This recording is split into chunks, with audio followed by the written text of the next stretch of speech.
E aí galera, Davi na voz. Obrigado pelo grande apoio que vocês me deram nos últimos vídeos, e também por baterem o dobro da meta da parte 4 do Rei da Tribo Primitiva, depois de 14 dias de espera. Hoje eu finalmente estou trazendo a parte 5 do Prota que mal reencarnou em um Isekai e se tornou rei de uma tribo primitiva.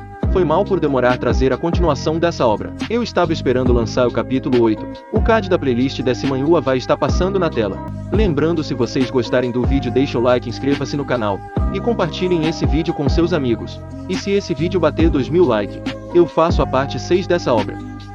Na parte anterior, depois de esperar durante vários anos, o ancião finalmente completou a missão da sua vida, ao coroar o protagonista como o novo feiticeiro da tribo, e também entregar a herança da sua raça para o Salvador junto com a memória da sua vida. E terminando de completar a sua missão, o ancião finalmente conseguiu ir para onde sua família estava. Depois mostra o protagonista acordando na sua barraca, logo após desmaiar, por ter ficado sem energia ao terminar de receber a herança do ancião, e sentindo esse grande poder percorrendo seu corpo. O Prota explicou que o totem é uma espécie de script dos feiticeiros, que evolui junto do usuário, e a cerimônia de herança é o principal segredo de um feiticeiro. E depois dele ter recebido sua herança, sua visão melhorou muito. Agora ele consegue ver as coisas com mais clareza, diferente de antes que ele via as coisas meio embaçadas. E de bônus, o seu corpo também parece ter ganhado uma força inesgotável. Mano, então isso quer dizer que o Homem-Aranha também recebeu a herança da aranha, já que ele também sentiu todas essas coisas. Depois, ao abrir a janela de propriedades, ele viu que sua resistência, força e velocidade dobraram. E o seu espírito também aumentou 10 vezes. E de bônus, seu poder mágico também aumentou um pouco. E por causa de todas essas mudanças, ele começou a se sentir igual ao Homem-Aranha depois de ser mordido. É claro, para qualquer sedentário que passa o dia inteiro sentado na frente do PC. E seu único exercício é usar sua mão para massagear o boneco. Um pequeno aumento de resistência para ele é algo grandioso. O Prota também explica que, de acordo com o sistema, o valor do poder mágico e do espírito é o mesmo. Simplificando, a energia mágica é a evolução do poder espiritual. Depois, quando o Prota foi fazer o check-in diário, o sistema detectou que o usuário tinha alguns pacotes de suporte não reivindicados, e vendo essa mensagem, ele reivindicou todos os pacotes de bônus, e com isso, ele recebeu uma faca de frutas e também um artesanato têxtil de linho. E enquanto ficava decepcionado, ele percebeu que o pacote de ajuda aleatório realmente te dá coisas aleatórias. Desse jeito, ele nem ficaria surpreso se um dia recebesse papel higiênico. Mano, eu não sei por que ele está reclamando. Em um mundo primitivo, o papel higiênico é mais raro do que ouro para mim. Até o artesanato têxtil de linho parece ser bem útil, já que a maioria das pessoas da tribo primitiva usam peles de animais. É claro, o Prota também percebeu isso, e decidiu fazer um pano de saco no futuro. E enquanto pensava nisso, o sogrão dele apareceu, e disse que ele precisa fazer as malas, já que agora ele vai morar na tenda principal.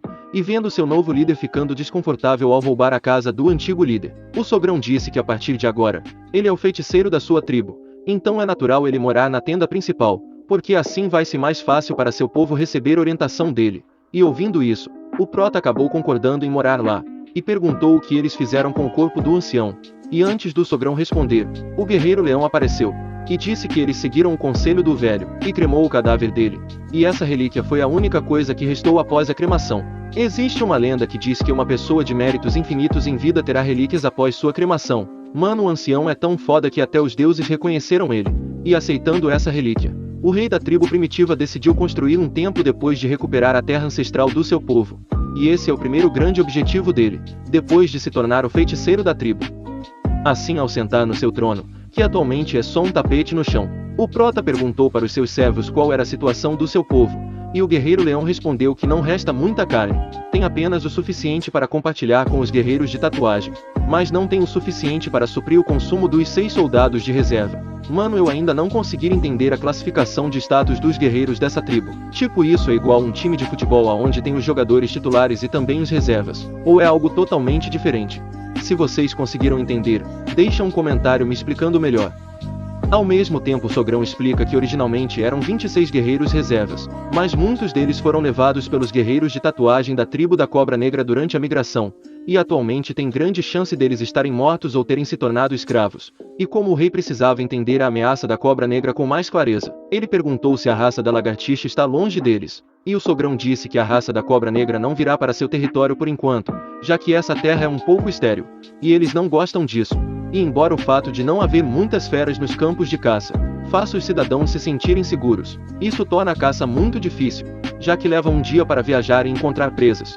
e leva pelo menos 3 dias para conseguir carne o suficiente. Então essa condição ao mesmo tempo que é boa também e ruim, já que a má localização dessa tribo dificulta a obtenção de comida, mas isso também significa que eles não vão ser atacados pelos monstros, então eles vão poder desenvolver seus territórios com mais calma. É claro, para o prota não é uma boa ideia ficar dependendo apenas da caça para poder sobreviver. Por causa disso ele decidiu usar bons recursos como moeda de troca no bazar ao invés da carne.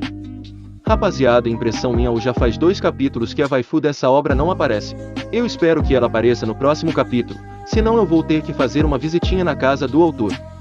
E enquanto pensava no que usar como moeda de troca, o prota lembrou do linho que recebeu, e perguntou aos seus servos se linho era algo raro, e o leão respondeu que é muito raro, apenas grandes tribos podem fazer. Por causa disso, seu desejo desde a infância era manter algumas roupas de linho e deixar para a geração mais jovem.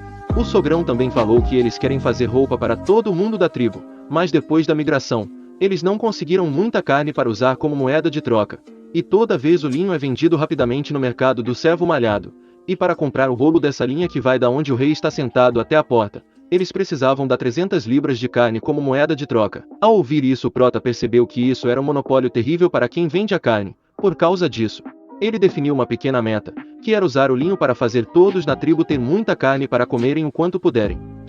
Rapaziada, se vocês querem a continuação da jornada do rei de uma tribo primitiva, usando seu conhecimento moderno junto do sistema para liderar sua tribo primitiva para fora da pobreza e a transformar no reino mais forte, deixa o like. E também inscreva-se no canal para me ajudar a pegar 30 mil inscritos até o final do ano. Essa meta era praticamente impossível um mês atrás, mas com a ajuda de vocês nesses últimos vídeos, eu acredito que consigo bater essa meta. Manos e manas, obrigado por ver o vídeo até o final. Eu vou ficando por aqui, falou!